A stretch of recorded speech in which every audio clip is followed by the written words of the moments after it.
Yo, welcome back to Delving Deeper, our solo sessions.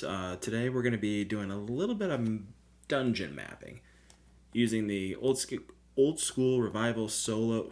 Whoa. The old school revival solo role playing guide by Arcane Sword Press. It's a damn mouthful. By Brian Larkin. You can pick this bad boy up on Itch, Drive Through, Amazon. Go to their website. There's links to all that.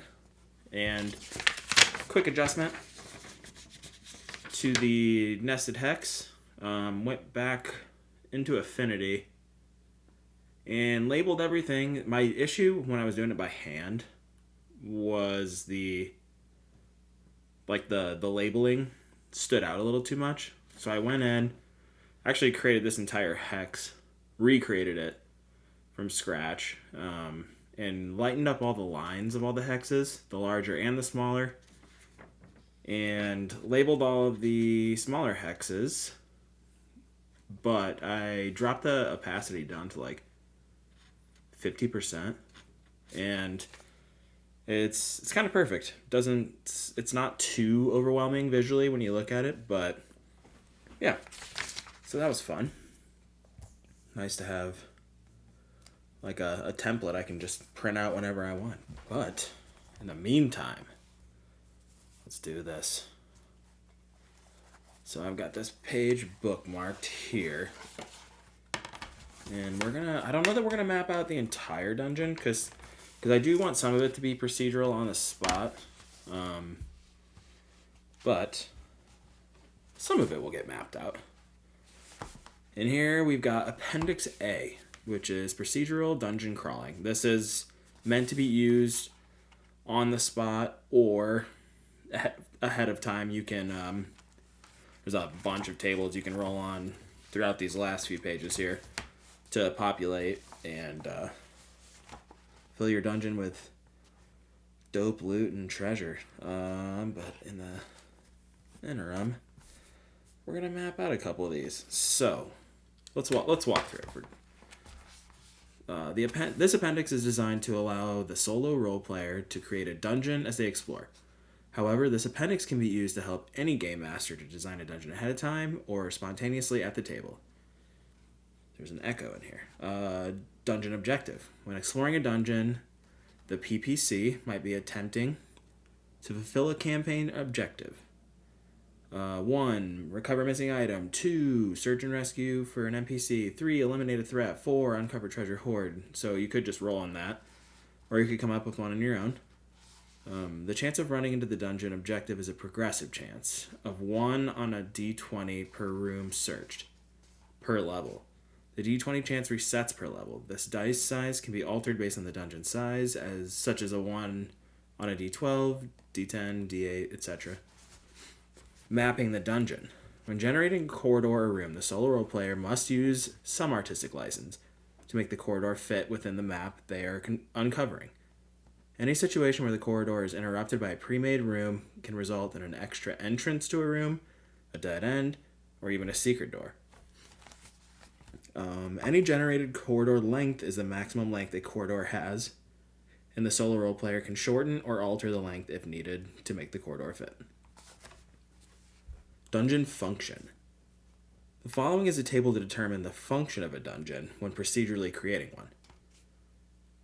Close dungeons. Roll a d4 if the PPC is within a one-day travel of a known settlement or stronghold. Distant dungeon. Roll a d6 if the PPC is 1d6 plus 1 day's travel away from a known settlement or stronghold.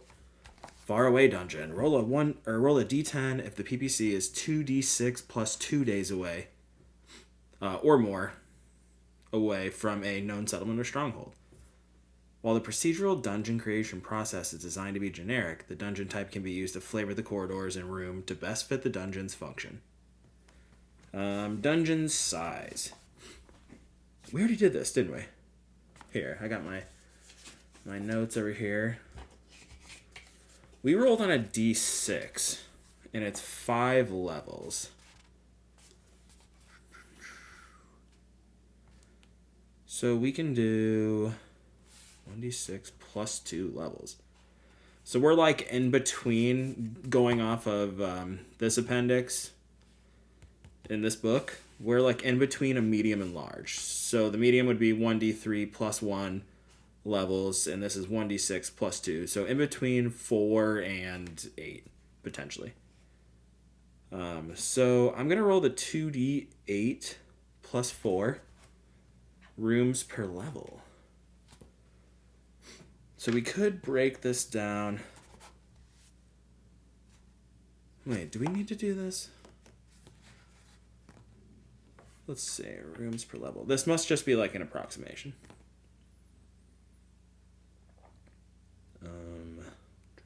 2d8 plus 4. So that's a 7. Oh wait, no, it's not. That's a 6 plus 4, that's 10. 10 per level. That seems pretty alright. So what do you do in this case? Just have your 10th room generated be an exit if an exit hasn't been found yet? I don't know. Exploring the dungeon. Roll a d8 dice to determine the entrance room of a dungeon and consult the following examples. Let's get after it. Although ours is a cavern. So I'm not sure this applies. But maybe let's just see what we get. Wait, that's a d12. Wait, was this the d12 the whole time? Yeah, it was. So, wait, hold on. 2d8 plus 4. That's a 6. Oops. That's an 8. That's 14. That's 18. 18 rooms per level. Whoa. Let's make a little note of that. 18 rooms per level. And we'll do approx. Awesome. And then d8, just to see what we might have started with. A 3. Yeah, that doesn't really fit a cavern. We could just abstract it.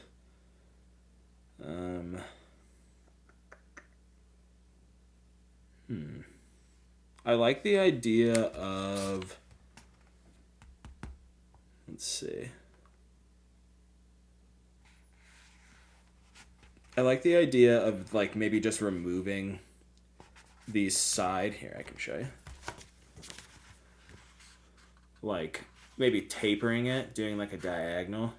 And we just remove these like bottom 2 prongs here. So we could start with that. Let me get this mapped out here.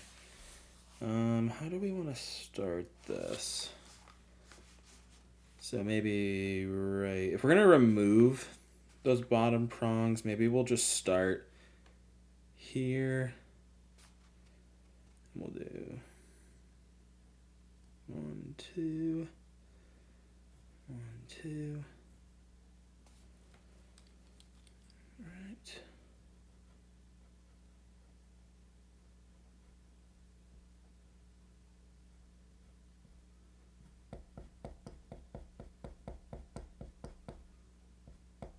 There we go.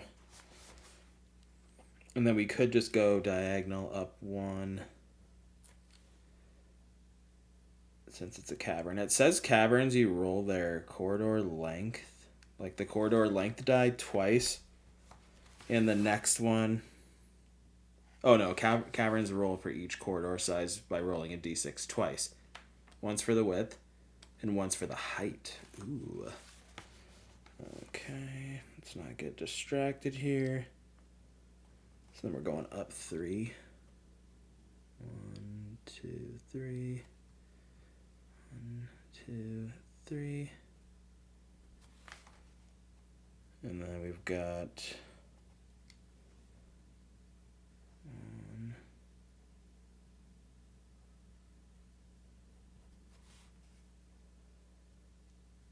1. Interesting. No. That's not how that works. Bam. There we go.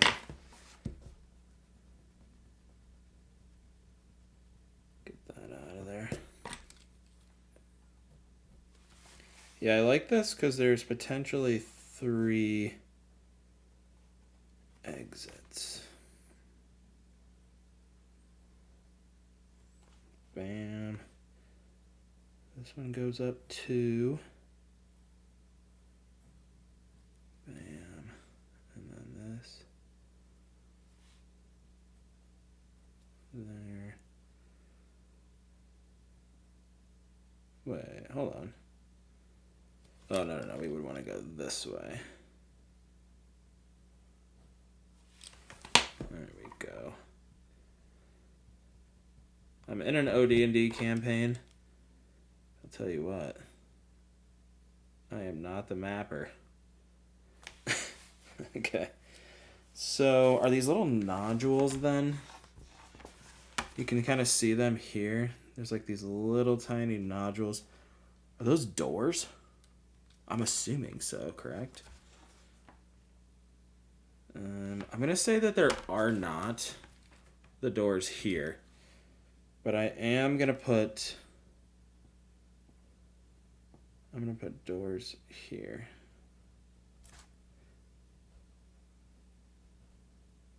We'll do little squares.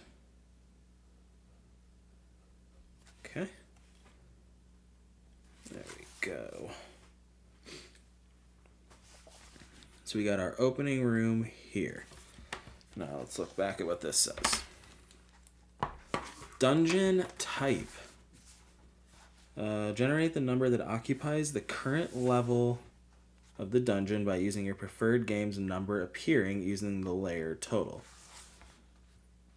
Wait, hold on. Factions and layers. Generate the number that occupies the current level of the dungeon by using your preferred game's number appearing using the layer total. 25% of this number is the amount found patrolling, wandering. 25% are found sleeping or engaged, and 50% are with the primary treasure location. Where's my delving deeper? Does it say?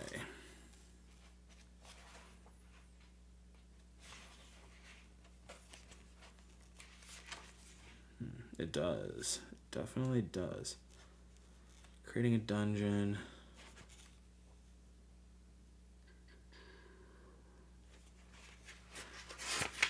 Where would that be?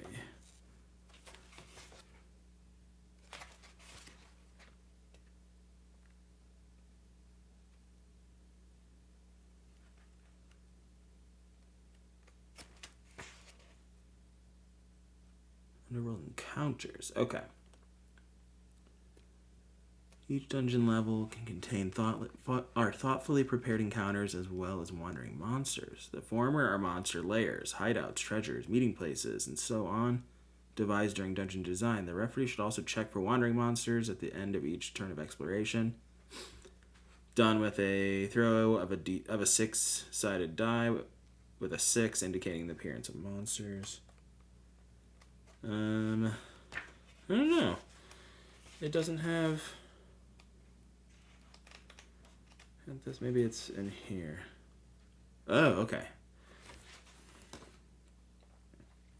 I don't think we're on to this quite yet. I'm going to be honest.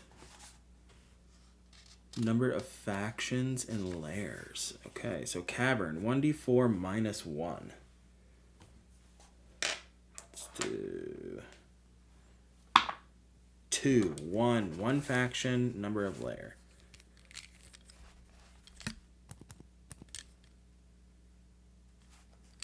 Actually, give me a second.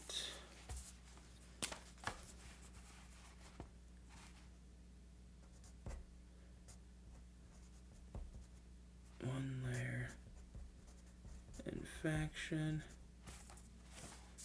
There we go. All right. So yeah, so if for cavern, corridors, roll for each corridor size by rolling a d6, once for the width, and then the height, which is kind of cool. So you have this little table here.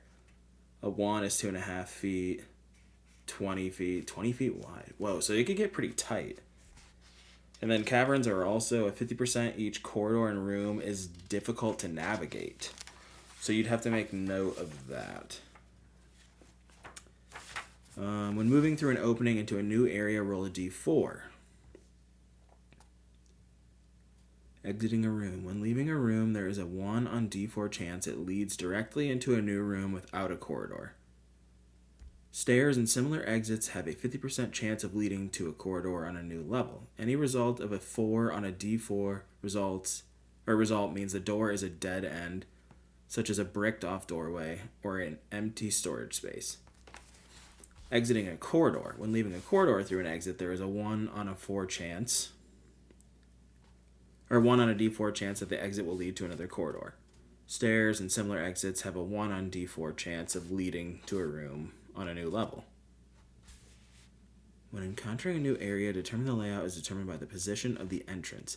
Areas with a vertical entrance have the orientation aligned with north on the map. Okay.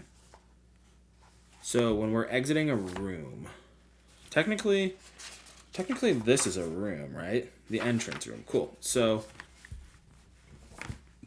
if we wanted to go this way, I guess we can tackle this first. You roll a d4. If it's a 1 on a d4, it leads directly into a new room with no corridor.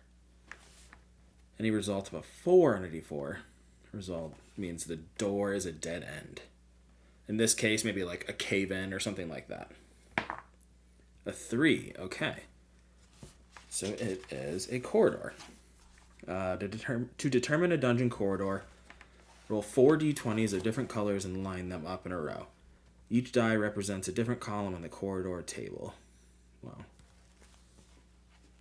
Damn, okay.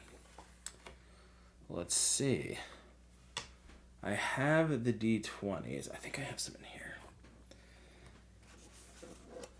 If I'm not mistaken.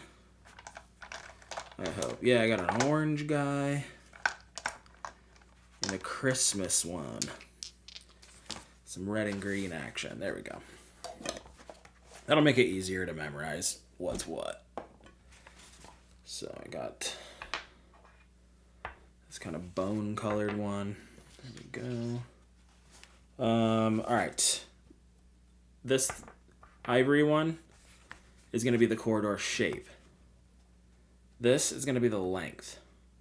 This is number of doors and exits. So let's start it off. We're heading west because that's the direction of the door. So let's do it. We got an 8. We got a 12. And we got a 12. Okay. What do we got here? Corridor shape. An 8 is a Y. Okay. I guess we would need to know. A Y being 2d6 times 10. Let's roll 2d6. I don't even know if you can see this. That's an 11 times 10. It's 110 feet. Whoa. So these are what? These are 10-foot rooms, right? Or they're, yeah, it's 10. 10 feet is a square. So 111. How would we do that? And then number of doors. 1d4 plus 1. That's crazy. A 4? Holy shit. So okay. A 1d4 plus 1. Okay, this could be intense.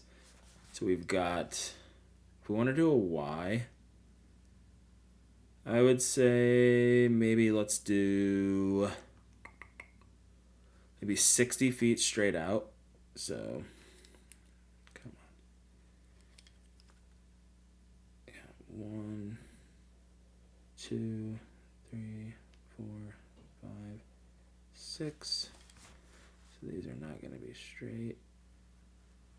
It's okay. Cavern corridors aren't straight. And then we could do, oh wait, I guess total. Would the total length be including the prongs on the Y, you think?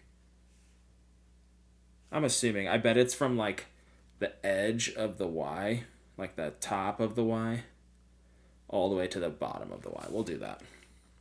So And that'll be 1, 2, 3, 4, 5.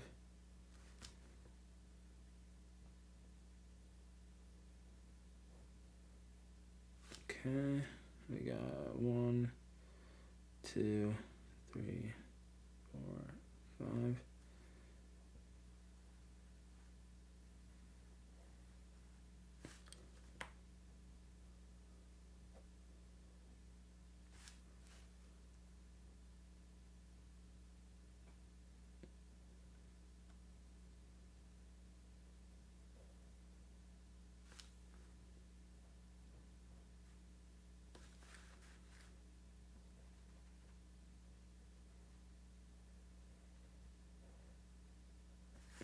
There we go.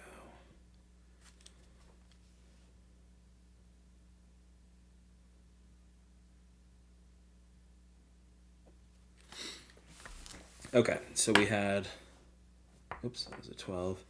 So that was five rooms. So we'll do definitely rooms at the end of these. Maybe a room here. And then maybe, what about a room? What about a room right here? Is that crazy?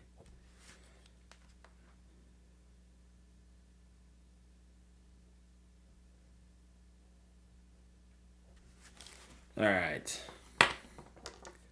We got kind of a wild setup here.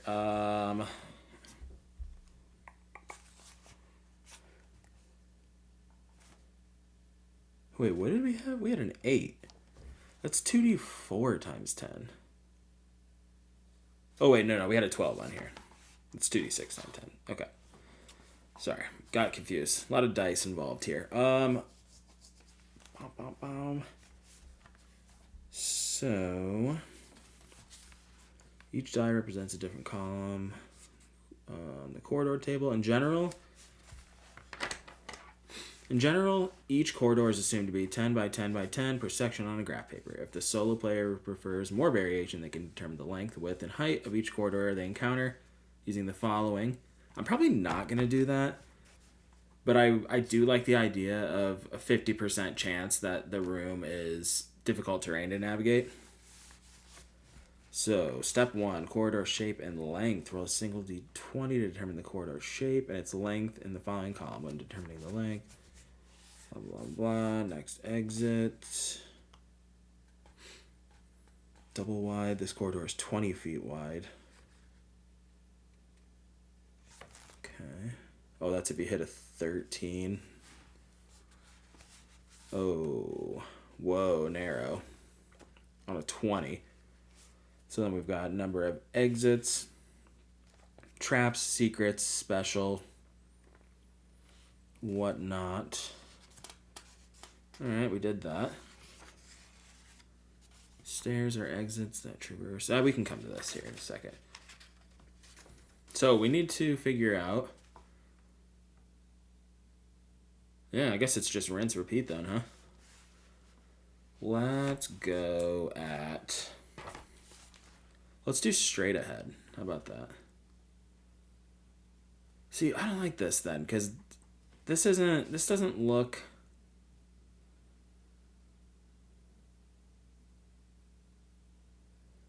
Is it supposed to be this? Because that would just be 5 wide. Right? How was that set up on here?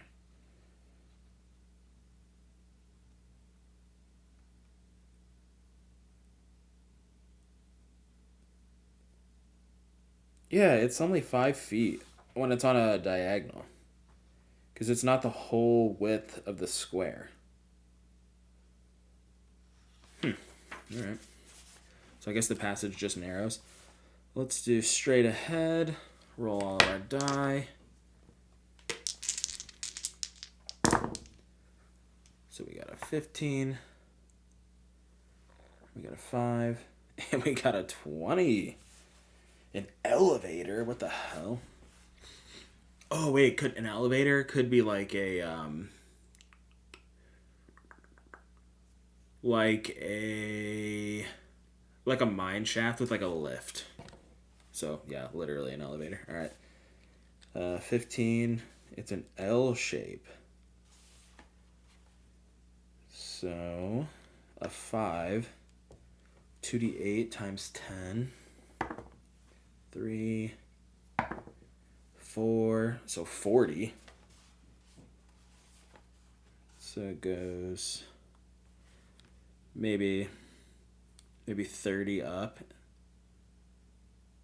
No, we'll do 20. Like that. Oh, we didn't do a check on a 1d4.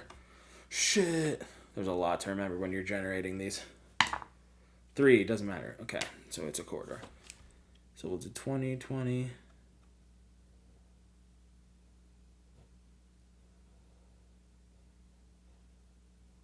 There we go. And a 20 is an elevator. So, how would we... I guess put it like an E there. And we'll just circle it. And I guess that'll be elevator.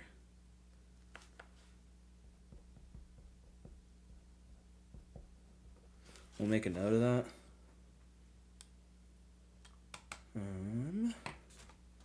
Alright, let's head this way now. So a 1d4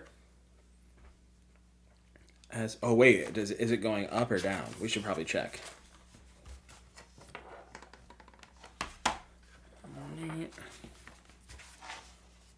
Let's see. Oh...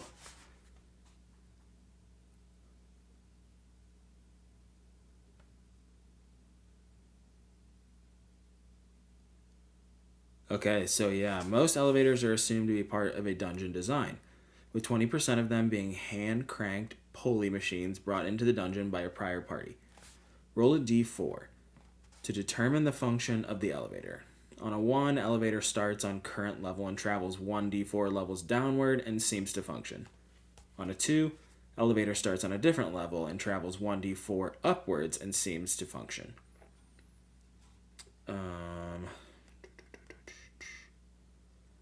So, 3. Elevator travels 1d4 levels downwards but seems in disrepair. 4. Elevator travels 1d4 levels upwards but seems in disrepair. Oop. That's a 2. Okay. So that is elevator starts on a different level and travels 1d4 upwards. So where does it start?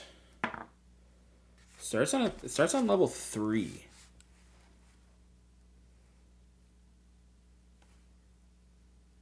Upwards.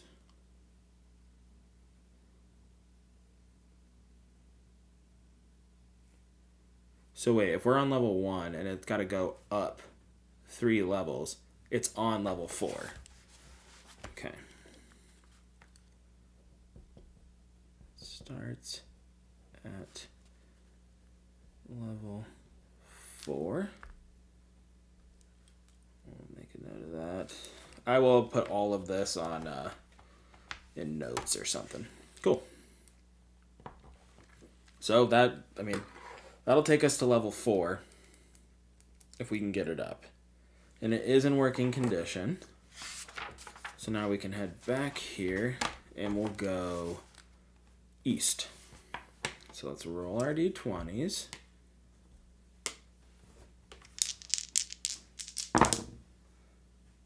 We've got a 17, we've got a 10, and we've got a 10. These two love to roll the same number. A 17 is an O. Interesting. So how would one... Oh wait, 10. 2d6 times 10. That's 40. Wait, 40. And then a 10. It has 3 exits? What the hell? Okay. So how would one do this? If we go...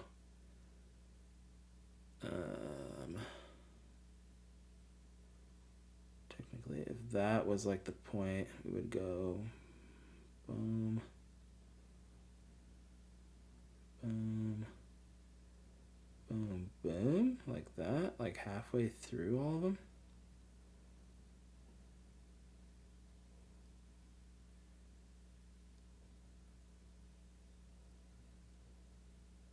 Weird. I don't know, I'm not a mathematician, but mathematician. But I say we do an exit here. Maybe one down? Yeah, I guess. I mean, at the end of the day, we get to decide how we feel about this.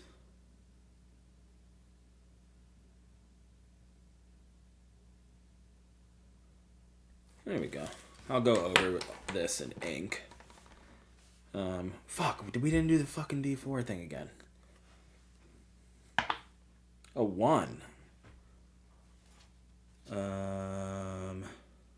Okay, yeah, so exiting a room, it leads. Alright.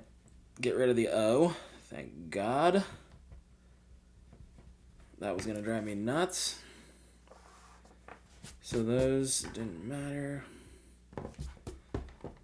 So now we go into, we haven't had a room yet. We've had just a fuck ton of corridors. So now we get to go to the room generation. The following table is designed for dungeons that are sure as a location, that are sure as a location used by monsters or NPCs. I gotta read this again. The following table is designed for dungeons that are sure as a location used by monsters or NPC situated in abandoned structures. It's a bizarre sentence. It is intended for generic dungeons. Whenever a room is encountered, roll 6d20s on different color. What the hell? Okay.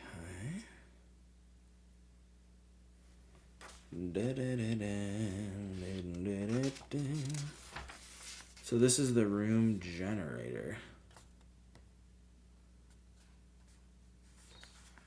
Got you.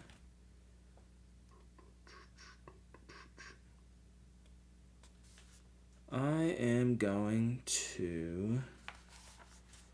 We're just going to roll the 3d20, or the 3d10s. Is that what it says? It says roll 6 d20s. Line them up.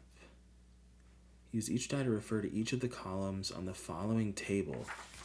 See, I think. Oh fuck. Okay, so it goes down further.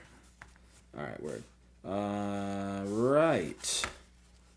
60-20. So we're gonna keep going with our 3. I'm not populating any of the stuff yet, but I feel like, you know, getting kind of going about it the same way. So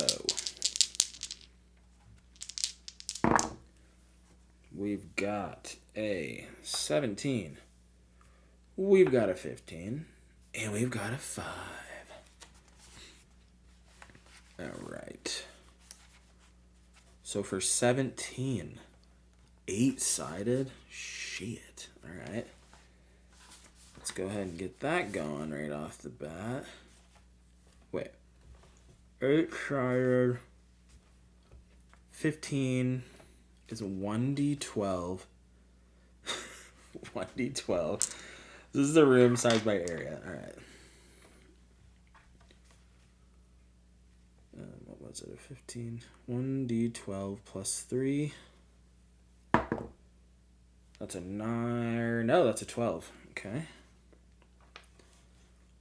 12 times 1d6 plus 3.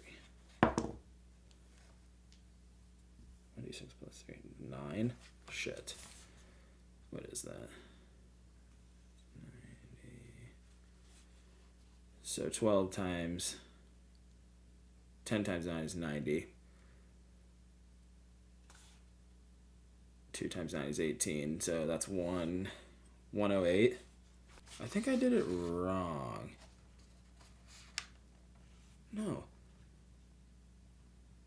Oh, you're not supposed to fucking multiply that shit together. Sorry, everyone. God damn it. We've got... Yeah, I was confused for a second. So, we've got a 17, 8-sided, 1d10, or no, 1d12, plus 3. Wait, so we had a 9, or we had a 12? So 120 by, what was the other one? 120 by 90. Weird. Alright. So maybe we can try this again. Let's try this again.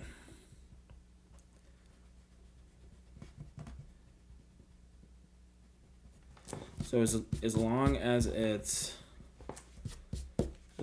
length is 12, so we kind of have like, we could go up 1, 2, so maybe we could start right here, get rid of that, and then we could increase this as well. So 1, 2, 3, 4, 5, 6, 7, 8, 9, 10, 11, 12.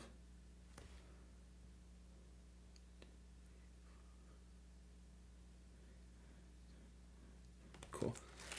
All right, so if we operate within these confines, so what if we did...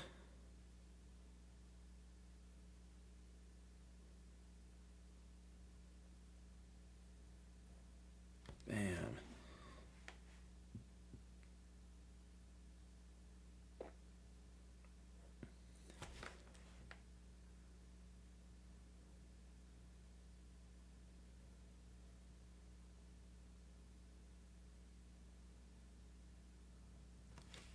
What if we did that?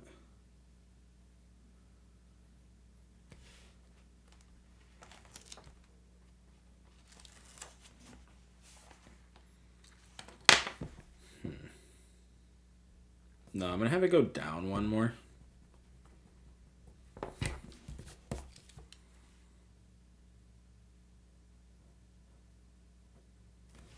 What I really need is, I need a math nerd to help me in the comments.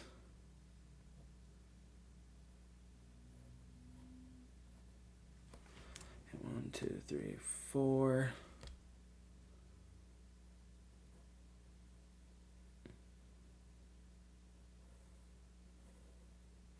And then what if we went up?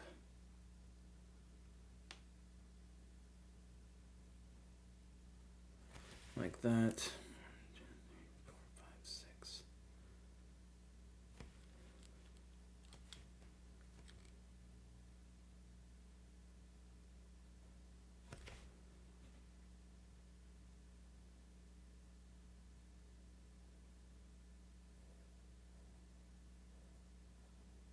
There we go.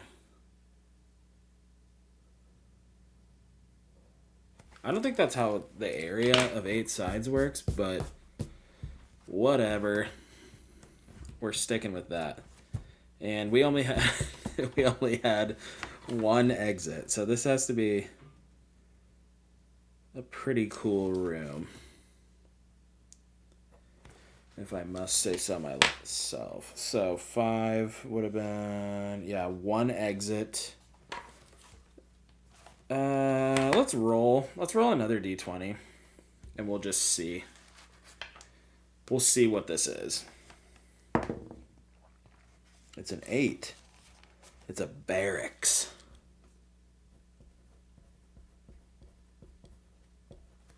Cool. So it's a barracks in a cavern. I'm actually going to say that it isn't a barracks, because I don't like that, and we are in charge of this.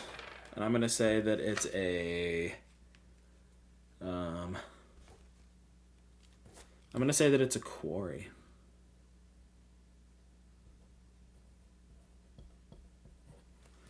And... Sorry, I'm going to erase this one more time, y'all.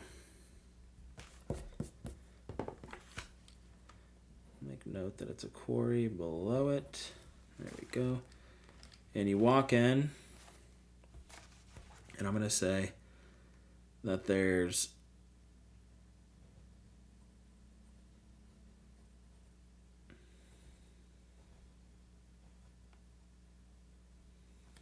there we go. And for the most part, it's pretty empty.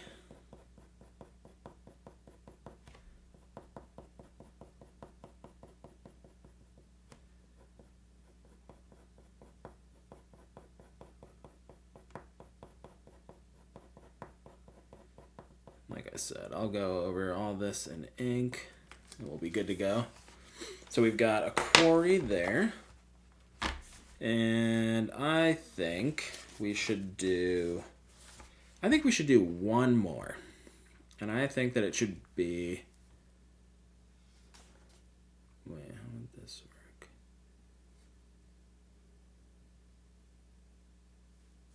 Yeah, I guess we'll do one more. All right, so we've got exiting. You know what I just realized we've been doing?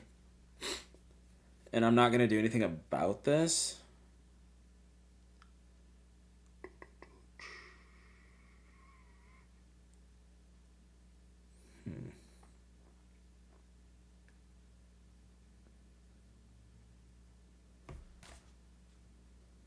Exiting a corridor. So if you're exiting a corridor, I've been rolling the exiting a room for the one on a D4 chance. And I should have been doing the exiting a corridor essentially this entire time. So when leaving a corridor through an exit, there is a 1 on a D4 chance that the exit will lead to another corridor. Stairs and similar exits. Other than that, when entering a new area, determined layout is determined by the position of the entrance. Areas with a vertical entrance have an orientation. So wait, so if you don't... Opening. Interesting. So wait, so is it a room then? If it's a 1 on D4 chance, the exit will lead to another corridor. So if not, is it a room? When exiting a room. Oh, yeah, probably. I'm assuming if you're exiting a room and you get a 1 on a D4, it leads directly into a new room. If you exit a corridor, a 1 on a D4, it leads to another corridor. So it's probably, if you get anything other than a 1d4 on exiting a room, it goes to a corridor. And if you exit a corridor, anything other than a 1 on a d4, it exits to a room. Okay. Shit. Well, we kind of fucked that up. But you know what? I am going to... Let's do one more anyways, because we got this little Y. Although now I'm like, fuck, I really wish we wouldn't have done this. I may make some changes to this, but we'll do one just for shits and gigs. And we'll pick this exit right here. So when we're exiting a corridor, 1 on a d4 what leads to a corridor. A fucking 1, of course it does. All right. Corridor.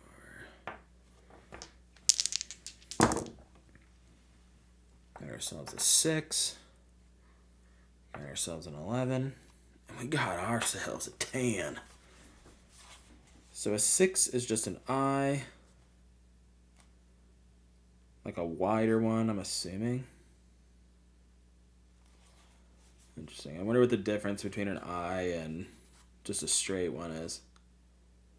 Full width, maybe? I don't know.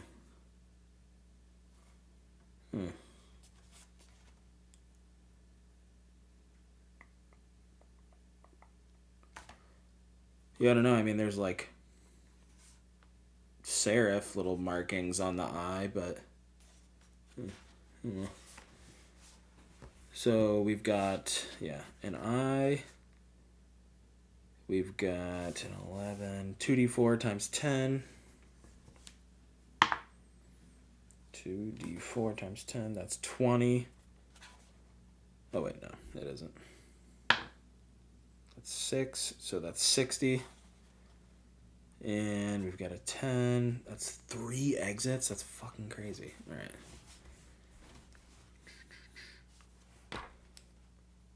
So 60.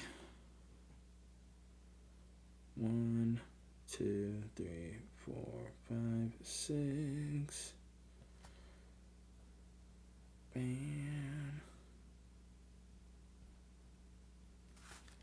And I'm going to put one of the exits here, leading to the elevator, because maybe you can access the elevator from both sides.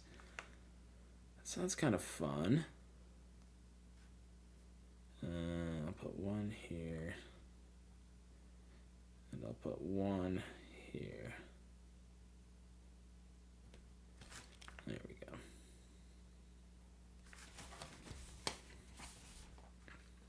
You know what I'm going to do, since we did this wrong? I'm not going to have the Y. I'm going to change the Y, since we've been doing it wrong anyways. Oh, that's going to bother me so much, but we're working in some tight confines here. There we go. I'll just add another thing onto there. And if you know what, and if it's a corridor and it is a Y, so be it. Yeah, so we had 3 exits there. I want to see what this is. So I'm going to roll a 1d4. We're exiting a corridor. So on a 1, we get another corridor. We got a 4. So it's just a room. And we'll go to the room, and we'll roll 3d20s. We got a 3. We got a 4. And we go a 15.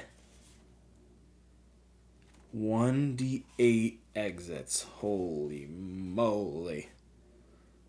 Triangle, rectangle. So a 4, 1d8. So a 3, so a 4. 40 times, and then a 1d, what is it? 1d3. So that would be a 3. So that's a 5. Wait, what did we have? We had a 3, so 4 and a 5. So 40 by 50. 40. Wait, hold on. Is this going to be perfect? It is. By 50. So got 1. Oh, nice. Cool. I think this is going to be like literally perfect. Okay. Bam. So 2, 1, 2, 3, 4, 5. That's 50. Cool. Nice. All right, that's fun how that worked out. There's 8 fucking exits, which is insane. I think I'm gonna re-roll that, just because I don't think it makes sense for how this room is set up. Although we could put that's 8 exits is fucking crazy. Oh wait, did I roll a 1d8? I didn't roll one. It could be we could have 1 exit. Let's just roll it first and find out. Uh-oh, 6 exits. So technically we already have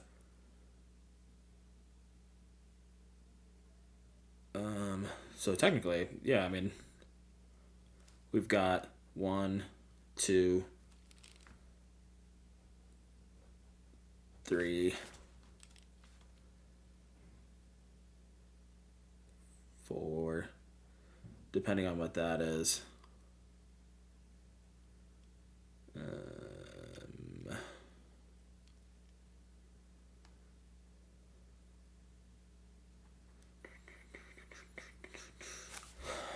So 4 already. I could do...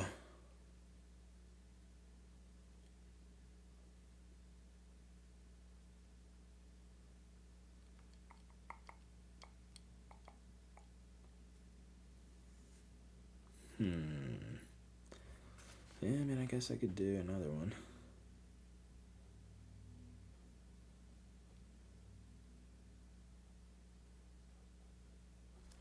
There we go.